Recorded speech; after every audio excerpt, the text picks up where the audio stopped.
Hi friends, welcome to Prerana and Sadhana class. ఈరోజు మనం శ్రీ అను publication నుంచి సోషల్ స్టడీస్ సివిక్స్లో భాగంగా రాజ్యాంగాన్ని గురించి తెలుసుకుందాం.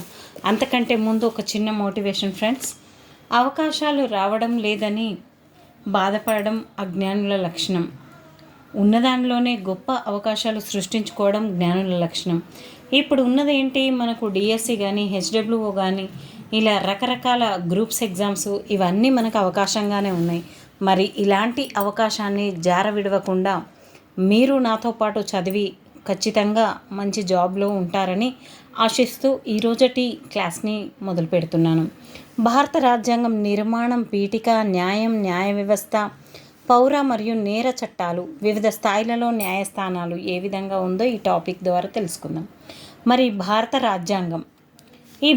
రాజ్యాంగం తెలుసుకునే ముందు కొన్ని ముఖ్య అంశాలు. 2011 జనాభా లెక్కల ప్రకారం 121 కోట్ల జనాభా ఉంది. దేశంలోని భాషలు మొత్తం 1652గా ఉన్నాయి. రాజ్యాంగం గుర్తించిన భాషలు 22 భాషలు ఉన్నాయి. శాసనసభకు ఎన్నికగు సభ్యులు తెలంగాణ రాష్ట్రంలో 119 మంది ఉన్నారు. అలాగే శాసన మండలికి ఎన్నికైన సభ్యులు మొత్తం 40 మంది ఉన్నారు. అంతేకాకుండా లోక్సభలో ఎన్నుకోబడిన సభ్యులు 543. అయితే లోక్సభలో నామినేట్ చేసే సభ్యులు 2 అని ఇంతకుముందు ఉండేది, ఇప్పుడు దీన్ని తొలగించడం అనేది జరిగింది. రాజ్యసభలో ఎన్నుకోబడిన సభ్యులు మొత్తం 233. మిగతా వారు 12 మంది రాష్ట్రపతి నామినేట్ చేయడం జరుగుతుంది. రాజ్యసభలో నామినేట్ సభ్యులు మొత్తం 12 మంది. వివిధ కళాకారులు, సాహితీవేత్తలు ఇలా డిఫరెంట్ దాంట్లోంచి ముఖ్యమైన వారిని తీసుకోవడం జరుగుతుంది. పార్లమెంటు మొత్తం సభ్యులు 545 + 245 790 మంది. అయితే మన భారతదేశంలో మొత్తం హిందువుల శాతం 80% ఉంది. ముస్లింలు 13% ఉన్నారు. క్రైస్తవులు 2% ఉన్నారు. ఈ విధంగా ఇతర దేశాలకు వ్యాపించిన మతం బౌద్ధ మతం. ఈ విధంగా ఇతరులు సిక్కులు, బౌద్ధులు, జైనులు ఇవి అన్నీ కూడా భారతదేశంలోనే పుట్టడం జరిగింది, పార్సీతో సహా. అంతేకాకుండా బ్రిటిష్ రాజు మరియు భారత అధ్యక్షుడి స్థానాల్లో భేదాలు ఏమున్నాయి? మరి భారత సమాఖ్య అధిపతిగా అధ్యక్షుడు ఉంటాడు. అయితే రాజ్యానికి అధిపతి మాత్రం దేశానికి ప్రాతినిధ్యం వహిస్తాడు. ఇక్కడనేమో అధ్యక్షుని కింద పరిపాలనలో వివిధ శాఖలకు బాధ్యత వహిస్తూ మంత్రులు అనేవాళ్ళు ఉంటారు మన దగ్గర. ప్రభుత్వం అనేది రాష్ట్రపతి పరిపాలనలో కార్యనిర్వాహక వర్గానికి అధిపతి కాదు, దేశాన్ని పాలించడు. అతని స్థానం అలంకారప్రాయం మాత్రమే అక్కడ ఉంటాడు. భారత అధ్యక్ష రాష్ట్రపతి మంత్రుల సలహాలకు కట్టుబడి ఉంటాడు. రాజముద్ర ద్వారా దేశ నిర్ణయాలను తెలియజేస్తాడు బ్రిటిష్ రాజు. ఈ విధంగా ఇద్దరి మధ్యలో తేడాలు అనేటివి ఉన్నాయి. అంతేకాకుండా ప్రజల అవసరాలను గుర్తించి వారికి సేవలు అందించే బాధ్యత వహించువారు ఎవరెవరు? గ్రామ స్థాయిలో అయితే సర్పంచ్, మండల స్థాయిలో అయితే మండల పరిషత్ అధ్యక్షులు, జిల్లా స్థాయిలో అయితే జిల్లా పరిషత్ అధ్యక్షులు, రాష్ట్ర స్థాయిలో అయితే రాష్ట్ర ముఖ్యమంత్రి, దేశ స్థాయిలో అయితే ప్రధానమంత్రి. ఈ విధంగా క్యాడర్ ప్రకారంగా ఉంటారు. మరి రాజ్యాంగం అంటే ఏంటి అసలు? గ్రామం, మండలం, జిల్లా, రాష్ట్రం, దేశం ఆయా స్థాయిలో ఎలా పరిపాలన చేయాలో తెలియజేయడానికి ఒక నియమ నిబంధనల ప్రకారంగా ఉండేదే దాన్ని మనం రాజ్యాంగం అని అంటాం. మరి ఈ రాజ్యాంగానికి దేశంలోని ప్రజలందరూ భారత రాజ్యాంగం ప్రకారం నడుచుకోవాలి. అంతేకాకుండా ఏ విధంగా ఉంటుందంటే, బ్రిటిష్ వలస పాలన నుండి వచ్చిన తర్వాత, స్వాతంత్రం వచ్చిన తర్వాత మొదటి అధ్యక్షుడిగా డాక్టర్ బాబు రాజేంద్ర ప్రసాద్ గారు భారత రాజ్యాంగం అనేది రూపొందించబడింది అని చెప్పడం జరుగుతుంది. రాజ్యాంగ రచనా కమిటీ ఎవరెవరు ఈ కమిటీలో సభ్యులుగా ఉన్నారు? మరి ఈ రచనా కమిటీకి చైర్మన్గా డాక్టర్ బిఆర్ అంబేద్కర్ గారు ఉన్నారు. అంతేకాకుండా మిగతా 6 ఉన్నారు. దాని గురించి మళ్ళీ చూద్దాం మనం. 1956 జనవరి 26 నుండి రాజ్యాంగం అనేది అమల్లోనికి వచ్చింది. ఆ రోజు నుండి భారత రాజ్యాంగం ప్రకారం మన దేశంలో ఆ రోజునే మనం గణతంత్ర దినోత్సవంగా, రిపబ్లిక్ డేగా జరుపుకుంటున్నాం. అంతేకాకుండా మనది ప్రపంచంలోనే అతిపెద్ద లిఖిత రాజ్యాంగం. బ్రిటన్ లాంటి కొన్ని దేశాలకు లిఖిత రాజ్యాంగం అనేది కూడా లేదు, వాళ్ళది అలిఖిత రాజ్యాంగం. రాజ్యాంగంలో పొందుపరచబడిన అంశాలు ఏంటి మరి? ప్రజల హక్కులు, బాధ్యతలు, నియమాలు, వీటిని మార్చుకోవడానికి వీలుంది. అలాగే భారత రాజ్యాంగం రాయడానికి పట్టిన కాలం ఎంత అంటే 2 సంవత్సరాల 11 నెలల 18 రోజులు. చాలా ఇంపార్టెంట్ ఫ్రెండ్స్. ఇప్పటిదాకా మీకు అన్ని చెప్పినవి కూడా స్టాక్ జీకేలో భాగంగా కూడా రావడం జరుగుతుంది. రాజ్యాంగం కలిగి ఉండే లక్షణాలు ఏంటో మీ అందరికీ తెలిసే ఉంటుంది. భారత రాజ్యాంగం రూపకల్పనకు గల కారణాలు ఏంటి, మరి ఏ విధంగా పరిపాలన చేయాలి, రాచరిక పాలన నుంచి విముక్తి చెందడం జరిగింది. అంతేకాకుండా కుల మత వర్గ భేదాలు అనేటివి లేకుండా, స్త్రీ పురుష తారతమ్యాలు లేకుండా, ఎలాంటి తగ్గించడానికి కూడా, అలాగే దేశం ముక్కలు కాకుండా ఒకటిగా ఉండడానికి ఈ విధంగా కావాల్సిందంతా కూడా ఉంటుంది. భారత రాజ్యాంగం మరి రూపకల్పన ఏ విధంగా జరిగింది, ఇదే జాతి కుల మత లింగ భేదం అనేది లేకుండా ఎన్నికల ద్వారా ఓటు వేసే హక్కు అనేది ఉండడం ఈ విధంగా జరుగుతుంది. భారత రాజ్యాంగ నిర్మాణానికి స్ఫూర్తినిచ్చిన అంశాలు ఏంటంటే, దేశంలోని వివిధ రకాల ప్రజలు మెరుగైన సమాజం కోసం చేసిన పోరాటాలు, మహాత్మా గాంధీ ఇతర నాయకుల ఆలోచనలు, ఫ్రెంచ్ విప్లవ ఆదర్శాలు, బ్రిటన్ పార్లమెంటరీ వ్యవస్థ, అమెరికా హక్కుల చట్టం, రష్యా చైనా సోషలిస్టు విప్లవాలు, ఈ విధంగా ఎన్నో రకాలుగా మనకి బ్రిటిష్ వలస పాలకులు చేసిన చట్టాల్లోని అనుకూల విధానాలు కూడా దీనికి తోడ్పడ్డాయి. మంత్రివర్గాలకు బ్రిటిష్ ఇండియా అంతటా 1937లో ఎన్నికలు అనేటివి జరిగాయి. రాజ్యాంగ తొలి ప్రతులు మరి స్వతంత్రం రాకముందే 1928లో మోతీలాల్ నెహ్రూ భారత జాతీయ కాంగ్రెస్కి చెందిన మరో 8 మంది కలిసి భారతదేశ రాజ్యాంగాన్ని రాశారు. అంటే అప్పుడు ఎందుకోసం రాశారంటే, మీకు కనుక స్వతంత్రం ఇస్తే, బ్రిటిష్లు ఏ విధంగా అన్నారంటే, మీకు కనుక స్వతంత్రం ఇస్తే అసలు మీరు ఎలా పరిపాలన చేసుకుంటారు, మీకంటూ ఒక రాజ్యాంగం కూడా లేదు అని హేళన చేశారు. అప్పటికప్పుడే మోతీలాల్ నెహ్రూ గారు 1928లో 8 మంది సభ్యులతో కలిసి రాజ్యాంగాన్ని రూపొందించడం అనేది జరిగింది. దీన్ని 1931లో కరాచీ సమావేశంలో భారత రాజ్యాంగం ఎలా ఉండాలి అని భారత జాతీయ కాంగ్రెస్ ఒక తీర్మానంను చేసింది. మరి దాంట్లో 2 రకాల అంశాలు, 2 రకాల పత్రాలు అనేటివి ఉన్నాయి. సార్వజనీన వయోజన ఓటు హక్కు, స్వేచ్ఛ సమానత్వపు హక్కు అన్న వాటికి కట్టుబడి ఉన్నాయి ఇవి కూడా.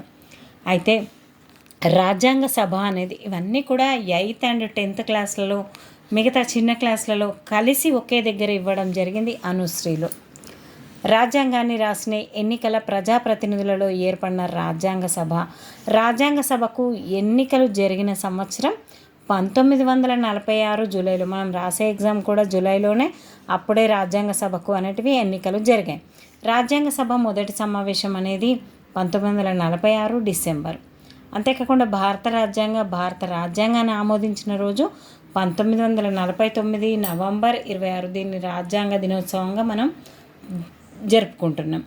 భారత రాజ్యాంగం అమల్లోనికి వచ్చిన తేదీ 1950 జనవరి 26. దీన్ని రిపబ్లిక్ డేగా అంటే గణతంత్ర దినోత్సవంగా జరుపుకుంటున్నాం.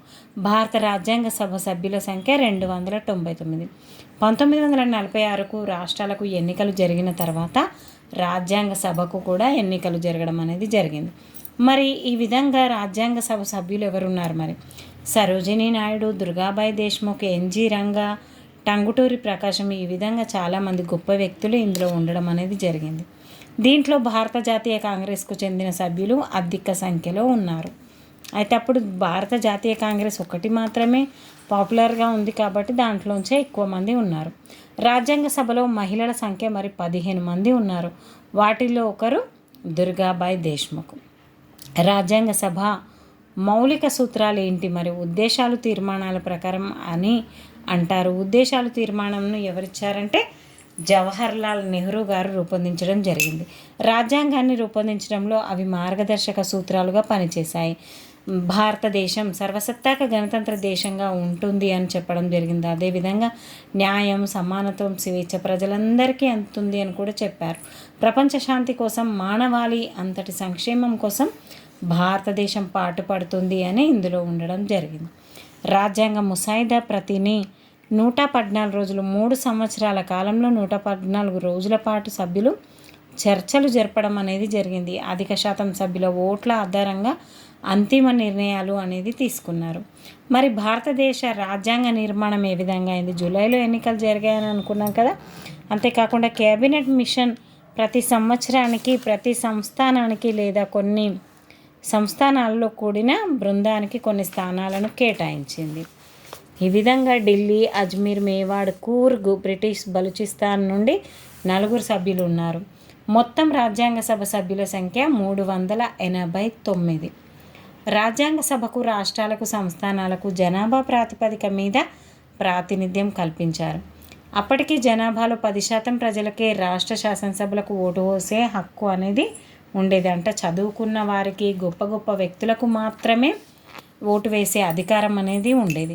1947 ఆగస్టు 14న పాకిస్తాన్కి చెందిన 86 మంది సభ్యులు పాకిస్తాన్ రాజ్యాంగ సభగా ఏర్పడ్డారు. 1946 డిసెంబర్ 13న రాజ్యాంగ సభలో జవహర్లాల్ నెహ్రూ చేసిన ఒక ప్రకటన ఇక్కడ ఇవ్వడం జరిగింది. భారతదేశానికి మనం కోరుకుంటున్న భవిష్యత్తు ఒక బృందానికో లేక వర్గానికో లేదా రాష్ట్రానికో పరిమితమై ఉండకూడదు. ఇది మన దేశంలో ఉన్న ప్రతి ఒక్కరికి చెందినదై ఉండాలి. మనస్పర్ధాల లాంటి నుంచి, పార్టీ వివాదాల నుంచి సాధ్యమైనంత వరకు బయటపడి మన ముందున్న పెద్ద సమస్య గురించి అత్యంత విస్తృత సహనశీల ప్రభావంతో మనం ఉండాలి అని జవహర్లాల్ నెహ్రూ గారు చెప్పడం జరిగింది. అంతేకాకుండా ఇక్కడ భారత రాజ్యాంగ ముసాయిదా కమిటీ సభ్యులు ఎవరెవరు ఉన్నారు? మరి ఆగస్టు 29, 1947న రాజ్యాంగ నిర్మాణ ముసాయిదా కమిటీ అనేది నియమించబడింది.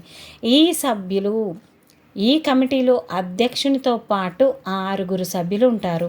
వీరితో పాటు ఒక రాజ్యాంగ సలహాదారుని కూడా నియమించారు.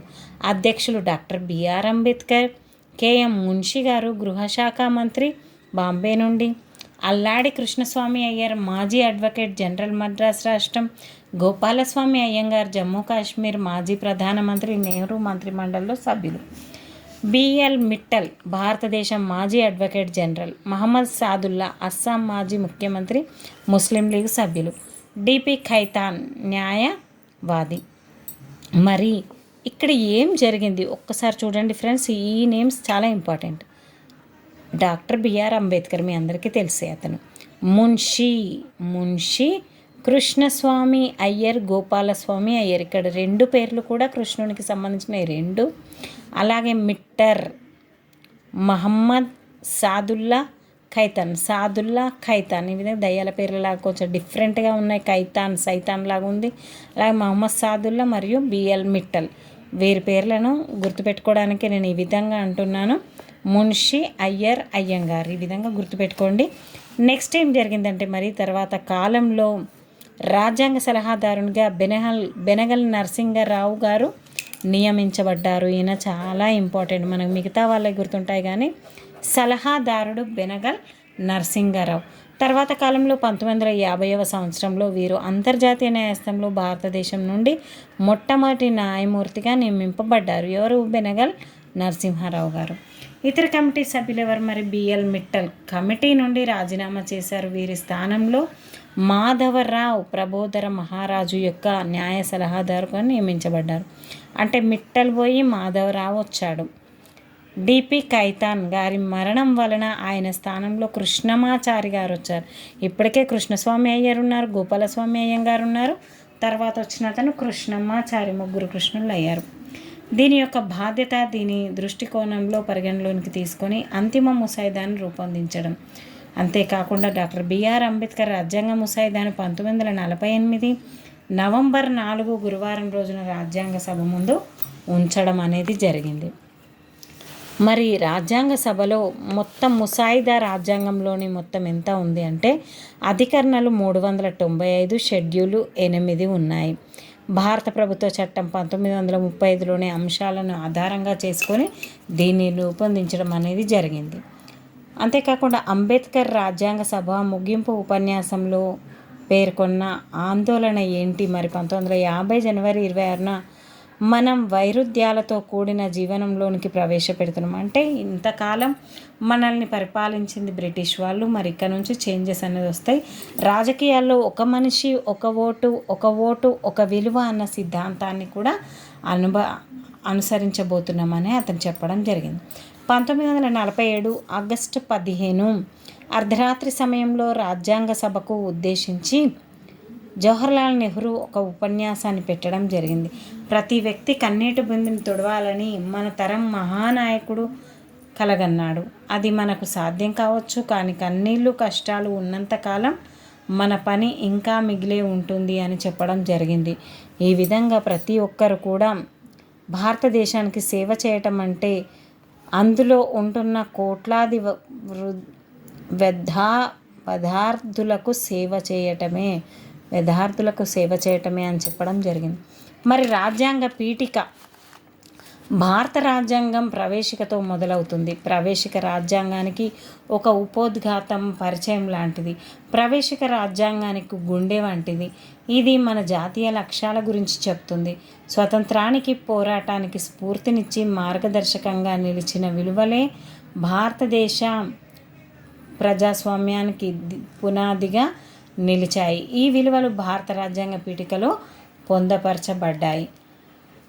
భారతదేశాన్ని అంటే భారతదేశ ప్రజలమైన మేముతో స్టార్ట్ అయి రాజ్యాంగాన్ని మాకు మేమే ఇచ్చుకున్నాం అనే దాంతో ముగుస్తుంది. ఇక్కడ కూడా 1949 నవంబర్ 26 వస్తుంది.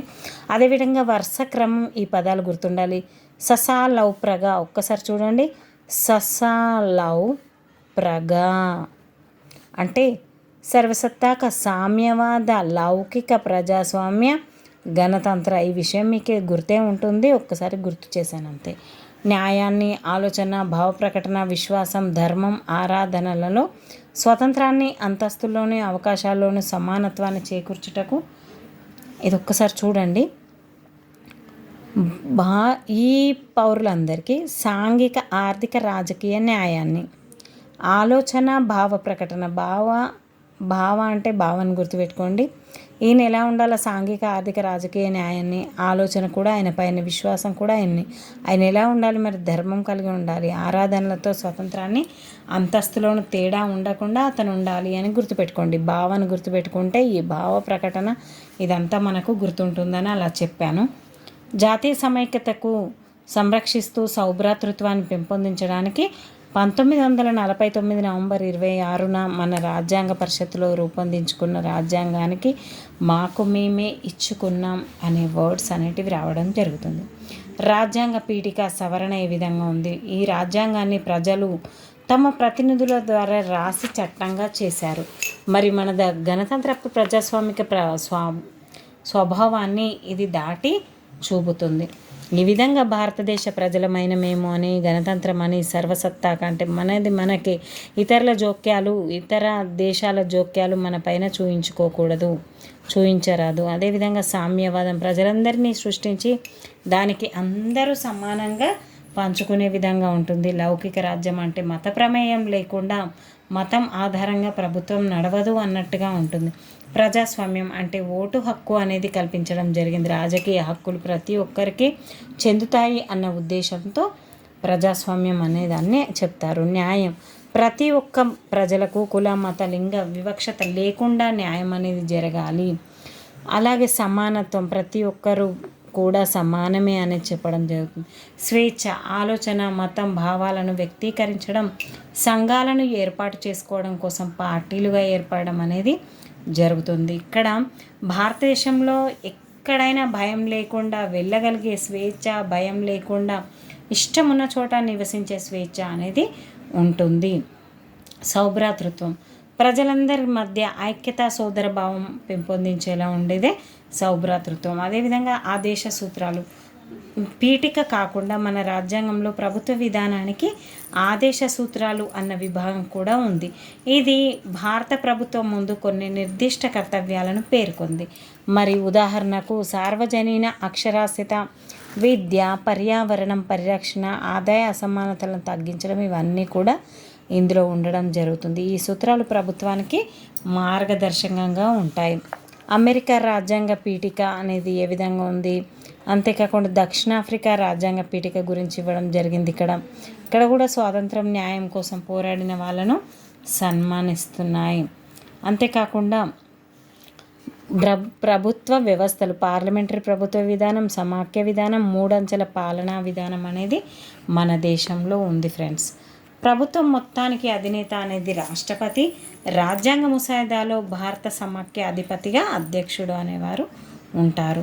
ఈ విధంగా భారత సమాఖ్య వ్యవస్థ, అమెరికా సమాఖ్య వ్యవస్థ ఇది పార్లమెంటరీ ప్రభుత్వాన్ని ప్రతిపాదిస్తుంది. అమెరికా ప్రభుత్వాన్ని అధ్యక్ష వ్యవస్థ ప్రభుత్వం అని అంటారు. రాష్ట్రపతి దేశానికి ప్రతీక. పరిపాలనలో ఇతడి స్థానం అలంకారప్రాయం మాత్రమే.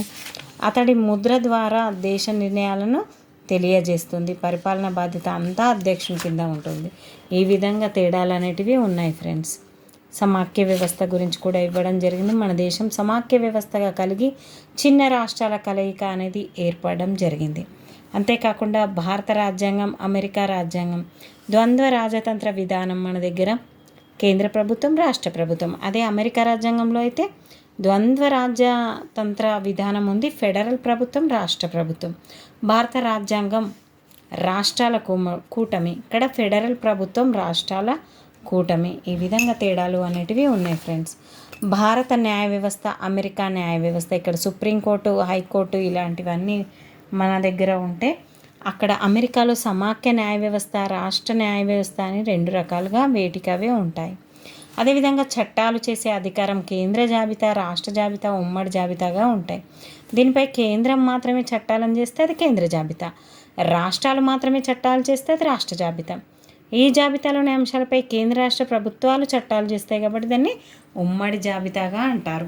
కేంద్రం చేసే చట్టానికి విరుద్ధంగా రాష్ట్రం చట్టం చేస్తే కేంద్రం చేసిన చట్టమే చెల్లుతుంది. మన దేశం ద్వంద్వ సేవల విధానాన్ని అనుసరిస్తుంది. దీనిలో భాగంగానే రాష్ట్రాలు తమకు ప్రత్యేక సివిల్ సర్వీసులను ఏర్పరచుకునే హక్కును భంగం కలిగించకుండానే భారతదేశం అంతటా ఒకే అర్హత, ఒకే రకమైన వేతనంతో అఖిల భారత సివిల్ సర్వీసులు అనేటివి ఉండడం జరిగింది. 3 అంచెల విధానం. మరి మన దేశంలో దేశ స్థాయిలో పార్లమెంటు, రాష్ట్రాల స్థాయిలో రాష్ట్ర శాసనసభలు, జిల్లా స్థాయిలో పంచాయతీరాజ్ వ్యవస్థ అనే స్థానిక సంస్థలు ఉన్నాయి. అంటే స్థానిక సంస్థల పితామహుడు లార్డ్ రిప్పన్ గారు దేశ వ్యవహారంలో ప్రజలు పాల్గొనడానికి అత్యధిక అవకాశాలు కల్పించడానికి ఈ విధానాన్ని రూపొందించడం జరిగింది. 3 అంచెల వ్యవస్థను బలవంతరాయ్ మెహతా కమిటీ, 2 అంచెల వ్యవస్థ అంటే అశోక్ మెహతా కమిటీ. అదేవిధంగా మనకి ముసాయిదా రాజ్యాంగంపై రాజ్యాంగ సభలోని చర్చలు, విమర్శలు ఇవన్నీ ఇవ్వడం జరిగింది. అంత ఇంపార్టెంట్ ఇక్కడ ఏం లేదు ఫ్రెండ్స్, అందుకనే నేను తీసేస్తున్నాను. నెక్స్ట్ ఏంటంటే ప్రస్తుత రాజ్యాంగం ఏ విధంగా ఉంది. చట్టాలను అప్పుడప్పుడు సవరించే అధికారం కూడా మనకి ఉంది. రాజ్యాంగ నిర్మాతలు దీన్ని గుర్తించారు. అంతేకాకుండా సంవత్సరాల వారీగా రాజ్యాంగానికి చేసిన సవరణలు ఏంటి మరి 1951, 1960లో 7 రాజ్యాంగ సవరణలు చేశారు. 61 నుంచి 70 15, మరి చివరిగా 2001, 2013 వరకు 17 చేయడం జరిగింది. భారతదేశ మొట్టమొదటి ఆహార వ్యవసాయ మంత్రి ఎవరు అంటే జైరామ్ దాస్ దౌలత్ రామ్ వ్యవసాయ మంత్రి మొట్టమొదటి. భారతదేశ మొట్టమొదటి ఆరోగ్య మంత్రి రాజ్ కుమారి అమృత్ కౌర్. భారతదేశ మొట్టమొదటి ఆర్థిక మంత్రి జాన్ మతాయ్. భారతదేశ మొట్టమొదటి ఉప ప్రధానమంత్రి సర్దార్ వల్లభాయ్ పటేల్. మొట్టమొదటి కార్మిక శాఖ మంత్రి బాబు జగ్జీవన్ రావు. ఇతని పేరు మీదుగానే మనం ఏప్రిల్ 4 ఆర్ 5 డేట్లలో ఇతని సద్భావనా దినోత్సవంగా మనం జరుపుకోవడం జరుగుతుంది. భారత రాజ్యాంగం కల్పించిన హక్కులు పనిచేసే హక్కు, వాక్ స్వాతంత్రపు హక్కు, మత స్వాతంత్రపు హక్కు, పీడనాన్ని నిరోధించే హక్కు, ఈ విధంగా 6 హక్కులు ఉన్నాయి ప్రెసెంట్ అయితే. ఇంతకుముందు 7 హక్కులు ఉండేటివి. ఎలా అంటే అవి ఆస్తి హక్కుతో కలిసి. ఇంకా ఏమున్నాయి మరి మనకి ఇక్కడ భారత రాజ్యాంగంలోని షెడ్యూల్ ఇవ్వడం జరిగింది. చాలా ఇంపార్టెంట్ ఫ్రెండ్స్. ప్రజెంట్ ఏర్పడినప్పుడేమో 8 షెడ్యూల్ మాత్రమే ఉన్నాయి, ఇప్పుడేమో 12 షెడ్యూల్ ఉన్నాయి. మరి 1వ షెడ్యూల్లో చాలా వివరంగా నెమ్మదిగా చెప్తున్నాను వినండి. 1వ షెడ్యూల్లో రాష్ట్రాలు మరియు కేంద్రపాలిత ప్రాంతాల జాబితా ఉంటుంది. 2వ షెడ్యూల్లో రాష్ట్రపతి, గవర్నర్, ప్రధాన న్యాయమూర్తులు, హైకోర్టు, సుప్రీంకోర్టు న్యాయమూర్తులు, కంట్రోలర్ మరియు ఆడిటర్ జనరల్ జీతభత్యాల గురించి ఉంటాయి. మరి వీళ్ళ జీతభత్యాలు అయిన తర్వాత 3వ షెడ్యూల్లో వాళ్ళ ప్రమాణాలు మరియు హామీలు ఉంటాయి. 4వ షెడ్యూల్లో భారతదేశ రాష్ట్రాలకు రాజ్యసభ సీట్ల కేటాయింపు ఉంటుంది. 5వ షెడ్యూల్లో షెడ్యూల్ ప్రాంతాలు మరియు జాతుల పరిపాలన మరియు నియంత్రణ గురించి ఉంటుంది. 6వ షెడ్యూల్లో అస్సాం, మేఘాలయ, త్రిపుర, మిజోరాం, అరుణాచల్ ప్రదేశ్ గిరిజన ప్రాంతాల పరిపాలనకు ఏర్పాట్లు ఉంటాయి. అంటే ఇటు సైడ్ ఈశాన్య రాష్ట్రాలవి ఉన్నాయి ఇక్కడ 6వ షెడ్యూల్. 7వ షెడ్యూల్లో మరి కేంద్రం మరియు రాష్ట్రాల మధ్య అధికారాలు కేటాయింపు అనేది ఉంటుంది. కేంద్ర జాబితాలో 97 విషయాలు, రాష్ట్ర జాబితాలో ఆర్ అంటున్నాం కాబట్టి 66 విషయాలు, ఉమ్మడి జాబితాలో 47 విషయాలు ఉంటాయి. ఇక్కడ 97, ఇక్కడ 47 ఫ్రెండ్స్. ఆ విధంగా గుర్తుపెట్టుకోండి. మధ్యలో ఇక్కడ 7 అంటున్నాం, ఇక్కడ మధ్యలో 6. 88వ షెడ్యూల్లో భారత రాజ్యాంగంచే గుర్తింపబడిన 22 భారతీయ భాషలున్నాయి. మరవేవి అస్సాం, బెంగాలీ, గుజరాతీ, హిందీ, కన్నడ, కాశ్మీర, మణిపూరి, మలయాళం, కొంకణి, మరాఠీ, నేపాలీ, ఒరియా, పంజాబీ, సంస్కృతం, సింధీ, తమిళం, తెలుగు, ఉర్దూ, సంథాలీ, జోడో, బోడో, మైథిలి, డోగ్రి అన్నీ 22 భాషలు. ఇందులో ఇంగ్లీష్ భాష లేదు ఫ్రెండ్స్, గుర్తుపట్టండి. అదేవిధంగా 9వ షెడ్యూల్ 1951 సంవత్సరంలో 1వ సవరణ ద్వారా చేర్చబడింది. ఈ 9వ షెడ్యూల్ అనేది 1వ సవరణ ద్వారా భూ ఒప్పందాలు, భూమి శిస్తు, రైల్వేలు, పరిశ్రమలకు సంబంధించిన చట్టాలు మరియు ఉత్తర్వులకు కలిగి ఉంది. ఆస్తి హక్కు ప్రస్తుతం ప్రాథమిక హక్కు కాదు, ఇది కేవలం చట్టబద్ధమైన హక్కు మాత్రమే. 10వ షెడ్యూల్ 1985 సంవత్సరంలో 52వ సవరణ ద్వారా చేర్చబడింది. ధర్మాన్ని తప్పిన సమయాల్లో అనర్హత వేటుకు అవకాశాలను కల్పిస్తుంది. 11వ షెడ్యూల్ మరి 1992 సంవత్సరంలో 73వ సవరణ ద్వారా చేర్చబడింది. పంచాయతీరాజ్ వ్యవస్థల ఏర్పాటు గురించి ఉంటుంది ఇక్కడ. 12వ షెడ్యూల్లో 1992 సంవత్సరంలో 74వ సవరణ మున్సిపల్ కార్పొరేషన్ల ఏర్పాటు గురించి ఉంటుంది. మొత్తం 12 షెడ్యూళ్ళు ఫ్రెండ్స్, మీకు అర్థమయ్యే ఉంటుంది అనుకుంటున్నాను. 1వ దాంట్లో కేంద్రం, రాష్ట్రం. 2వ దాంట్లో రాష్ట్రపతి, గవర్నర్, వీళ్ళు ఎవరైతే పదవిలో ఉన్నారో వాళ్ళ గురించి జీతభత్యాలు. మరి 3వ దాంట్లో వాళ్ళు ప్రమాణాలు చేస్తారు, హామీలు చేస్తారు. 4వ దాంట్లో రాష్ట్రాలకు రాజ్యసభ సీట్ల కేటాయింపు అనేది ఉంటుంది. 5వ దాంట్లో షెడ్యూల్ ప్రాంతాలు, జాతుల గురించి ఉంటుంది. అదేవిధంగా 6వ షెడ్యూల్లో అస్సాం, మేఘాలయ అంటే ఈ గిరిజన ప్రాంతాల పరిపాలన గురించి ఉంటుంది. 7వ షెడ్యూల్లో కేంద్రం, రాష్ట్రాల మధ్య అధికారాల గురించి, పనుల కేటాయింపు గురించి ఉంటుంది. 7వ దాంట్లో కేంద్ర జాబితా, రాష్ట్ర జాబితా అన్నీ కూడా 7. 8వ దాంట్లో ఓన్లీ భాషల గురించి ఉంటుంది. 9వ దాంట్లో మరి 1951 1వ సవరణ ద్వారా దీన్ని చేర్చారు అంటే చాలా ఇంపార్టెంట్. భూ ఒప్పందాలు, భూమి శిస్తు, రైల్వేలు, పరిశ్రమలకు సంబంధించింది చట్టాలు అన్నిటివి ఇందులో ఉంటాయి. 10వ దాంట్లో 1985 52వ దాని ప్రకారం కాబట్టి ధర్మాన్ని తప్పిన సమయాల్లో అనర్హత వేటు గురించి 10వ దాంట్లో ఉంటుంది. అదేవిధంగా 11వ దాంట్లో 1992 73వ రాజ్యాంగ సవరణ పంచాయతీరాజ్ గురించి. 12వది అయితే సేమ్, అక్కడైతే పంచాయతీరాజ్, ఇక్కడైతే సిటీలో అయితే మున్సిపల్ కార్పొరేషన్. 74 అది 73, ఇది 74, 1992. ఇక్కడి వరకు మీకు అర్థమయ్యే ఉంటుంది అనుకుంటున్నాను ఫ్రెండ్స్. భారత రాజ్యాంగంలో మరి కొన్ని ముఖ్యమైన ఆర్టికల్స్ ఉన్నాయి, చాలా ఇంపార్టెంట్ ఫ్రెండ్స్. దీన్ని ఒకసారి చూద్దాం. 14వ ఆర్టికల్, చట్టం ముందు అందరూ సమానమే. 14 నెంబర్ని ఏ విధంగా ఇప్పుడు చిన్నపిల్లలకి 6 నుంచి 14 సంవత్సరాలు అంటారు కాబట్టి ఆ 14నే చట్టం ముందు అందరూ సమానమే అని గుర్తుపెట్టుకోండి. రౌండ్ ఫిగర్ 15 అనేది మత, వర్గ, కుల, లింగ, జన్మ స్థానాల కారణంగా వివక్షతను చూపడంపై నిషేధం. 16వ ఆర్టికల్, మనం ఇప్పుడు ట్రై చేసేది ఉద్యోగం కోసమే కాబట్టి 16వ ఆర్టికల్ ప్రజలందరికీ ఉద్యోగ ఉపాధులలో సమాన అవకాశాలు. స్వీట్ 16 అని గుర్తుపెట్టుకోండి. అస్పృశ్యత గురించి మీ అందరికీ తెలిసే ఉంటుంది. 17వ ఆర్టికల్ బిరుదుల రద్దు. 18వ ఆర్టికల్ మరి 21వ ఆర్టికల్ వ్యక్తిగత స్వేచ్ఛ మరియు జీవిత రక్షణ అంటే జీవించే హక్కు గురించి ఉంటుంది. 24 ప్రకారం 14 సంవత్సరాల్లో పిల్లలకు ఫ్యాక్టరీలు, గనులలో ఉద్యోగంలో నియమించబడడం అనేది నిషేధం. అంటే 24 గంటలు పని చేయించడం అని గుర్తుపెట్టుకోండి 14 సంవత్సరాల పిల్లలతోని. 24వ ఆర్టికల్. 45వ ఆర్టికల్ పిల్లలకు ఉచిత మరియు నిర్బంధ విద్యా కల్పన అనేది కల్పించాలి. 54వ ఆర్టికల్ రాష్ట్రపతి ఎన్నిక, చాలా ఇంపార్టెంట్. ద్రౌపది ముర్ము గారు 5-4 అంటే 54 ఆర్టికల్ ప్రకారం. 124 ఆర్టికల్ సుప్రీంకోర్టు ఏర్పాటు. 356 ఆర్టికల్ దేశంలో అత్యవసర పరిస్థితి. ఇదేంటి? ఆర్థిక అత్యవసర పరిస్థితి. 352 అయితే ఏ ఆర్టికల్ అది? జాతీయ అత్యవసర పరిస్థితి. అంతేకాకుండా 360 అయితే ఆర్థిక అత్యవసర పరిస్థితి. మరి ఇక్కడ 370వ ప్రకారం జమ్మూ కాశ్మీర్ రాష్ట్రానికి ప్రత్యేక హోదా కల్పించడం జరిగింది. కానీ ఇప్పుడు అది రాష్ట్రం కాత్ర కేంద్రపాలిత ప్రాంతంగా మారడం జరిగింది. ఓకే ఫ్రెండ్స్, మీకు ఈ వీడియో నచ్చింది అని అనుకుంటున్నాను. ఎందుకంటే చాలా మటుకు మీరు అందరూ షేర్ చేసి లైక్ చేస్తున్నారు.